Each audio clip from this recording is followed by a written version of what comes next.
Salam dostlar, hər vaxtınız xeyir olsun. Bugün Xırdalanda əla bir yerdə Heydər Parkı ilə üzbəyiz 21 mərtəbəli beton binanın 18-ci mərtəbəsində ümumi sahəsi 125 kvadrat metrdən ibarət olan 4 otağa düzəlmə, əla təmiri və bütün əşyalarla bir yerdə satılan mənzil çəkib sizə təqdim edirəm. Mən hal-hazırda mənzilin giriş hissəsindəyəm. Bura seyf qapı, geniş belə bir girişi var. Girişdə sağda geniş yataq otağı, tək bu yataq otağının 25 kvadratdan yuxarı sahəsi var. Buradan balkona çıxış var. Geniş belə bir balkonu. Mən sizə balkon hissəsini təqdim edim. Bura isə Heydər Parkı. Panorama çox əladır. Geniş balkon hissəsi.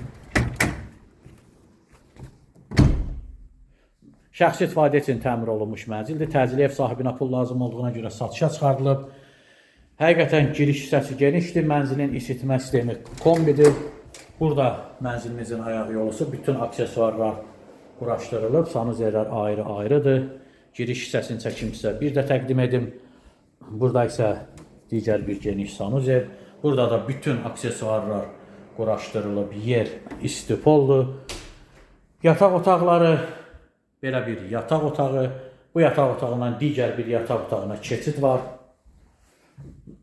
Buyurun. Bu yataq otağının da pəncərəsi birbaşa parka açılır. Həqiqətən yerləşmə yeri çox ideal bir yerdir. Xırdalanın tam mərkəzi. Burada isə mənzilimizin qonaq otağı. Avallı şəkildə dairəvi belə bir qonaq otağı. Qonaq otağının baş hissəsindən mətbəx yığılıb. Mətbəx studioda qeyd etdiyim kimi bütün əşyalar mənzildə qalır. Heç bir əşya mənzildən çıxarılmır. Mənzil təcili satılır. Həqiqətən çox əla bir mənzərəsi var. Qonaq otağından parka açılan mənzərə. Təcili satıldığına görə qiymət bazar qiymətindən aşağı təyin olunub. İlkin qiyməti 145 min manatdır. 4 otaq tam mərkəzdə parkla üzbəyiz 125 kvadrat əşyalarla bir yerdə təcili satılan mənzil. Bəli, 145 min manat. Bu da son deyil. Real alıcıya təbii ki mənzilə baxdan sonra endirim olunacaqdır. Sizin də satışda mülkünüz, mənziliniz varsa bizimlə əlaqə saxlaya bilərsiniz. Tez bir zamanda satışına nail olarıq. Kanala abunə olun, videolarımızı bəyənməyi unutmayın. Bizi izləməkdə davam edin. Sağ olun, təşəkkürlər.